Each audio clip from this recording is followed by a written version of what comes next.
साल था 1942। Pearl Harbor पर हमले जैसे वाकयात के बाद इत्तेहादियों के लिए सच पूछें तो सूरत हाल बहुत ही खराब थी। ऐसा लग रहा था कि जीत तो अब नामुमकिन है। पूरी दुनिया में एक्सिस पावर्स यानी महवरी ताकतें आगे बढ़ रही थीं। लेकिन फिर कुछ ऐसा हुआ जिसने सब कुछ बदल दिया। तो आज हम बात करेंगे उसी साल की यानी 1942 की। ये वो फैसला कुन साल था जब दूसरी जंग अजीम का पांसा इत्तेहादियों के हक में पलटना शुरू हुआ। देखें, 1942 की शुरुआत में चाहे यूरोप हो या बहरुल काहिल, हर जगह महवरी ताकतों का पलड़ा भारी था।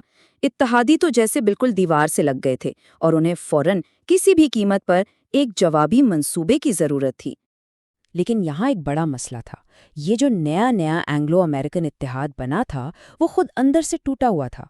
बरतानिया और अमेरिका जो दो सबसे बड़े इत्तेहादी थे, उनमें इस बुनियादी सवाल पर ही इत्तेफाक नहीं था कि भाई जवाबी हमला करें तो कैसे करें। और इसी इख्तिलाफ ने आने वाले पूरे साल की हिकमत अमली की शक्ल तय करनी थी। और ये सिर्फ फौजी मंसूबों का इख्तिलाफ नहीं था, ये तो जंग के दो बिल्कुल अलग नज़रियात, दो बिल्कुल मुख्तलिफ फ़लसफ़ियों का टकराव था। दोनों मंसूबे एक दूसरे से बिल्कुल अलग थे। अमरीकी कहते थे कि भाई सारी फौज और सारा सामान इकट्ठा करो और सीधा जर्मनी के दिल पर हमला कर दो, एक ही बार में फैसला कुन ज़र्ब लगाओ जिसे कहते हैं नॉकआउट पंच। दूसरी तरफ थे बरतानवी, जिनकी क़यादत विंस्टन चर्चिल कर रहे थे। उनका मंसूबा ज़्यादा मोहतात था। वो कहते थे कि नहीं, पहले दुश्मन के कमज़ोर हिस्सों और सप्लाई लाइंस पर हमला करो, उसे धीरे धीरे कमज़ोर करो। वो पहली जंग अजीम जैसी भयानक आमने सामने की लड़ाई से बचना चाहते थे। यहाँ जनरल एल्बर्ट विडेमायर का एक कॉल चर्चिल के असर को बहुत खूबसूरती से बयान करता है। वो कहते हैं, एंग्लो अमेरिकन ऑर्केस्ट्रा की क़यादत तो बाकमाल चर्चिल ही कर रहे थे। हालांकि तकरीबन सारे साज और ज़्यादातर मौसीकार हमने ही फराहम किए थे। मतलब साफ था कि भले ही जंग के लिए ज़्यादातर वसाइल अमेरिका दे रहा था, लेकिन हिकमत अमली का रुख चर्चिल ही तय कर रहे थे। तो आखिर फैसला हुआ कैसे?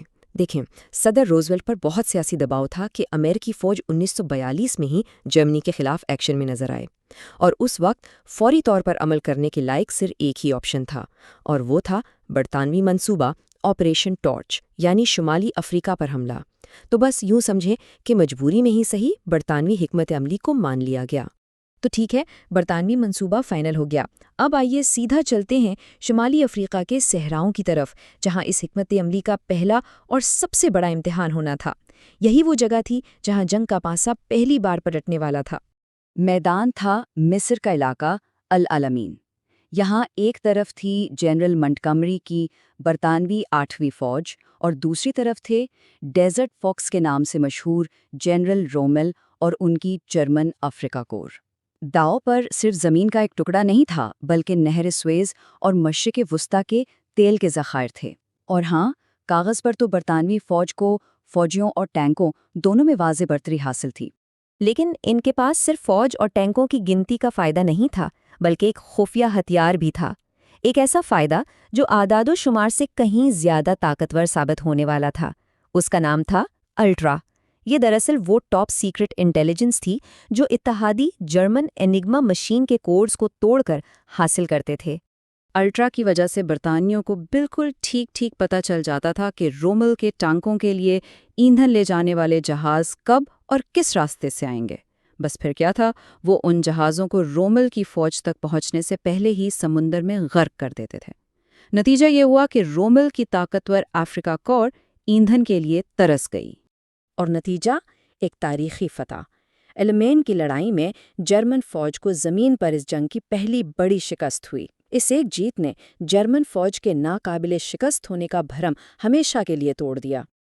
अच्छा, तो एक तरफ अफ्रीका की रेत पर तारीख रकम हो रही थी और ऐन उसी वक्त दुनिया के बिल्कुल दूसरे कोने यानी बहरुल काहल में एक और बहुत बड़ा फैसलाकुन मोड़ आ रहा था। यहाँ जापानी एडमिरल यामामोतो ने एक बहुत ही पेचीदा प्लान बनाया था।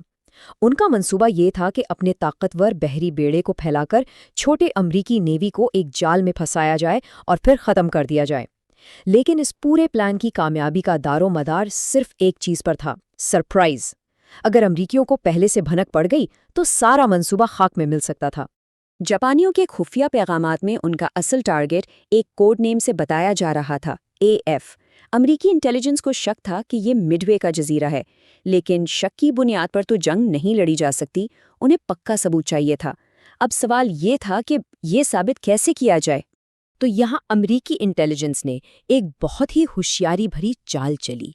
انہوں نے مڈ وے پر موجود اپنی فوج کو کہا کہ وہ ایک ایسا ریڈیو پیغام بھیجیں جو کوڈڈ نہ ہو، اور اس میں کہیں کہ ان کی پانی صاف کرنے کی مشین خراب ہو گئی ہے۔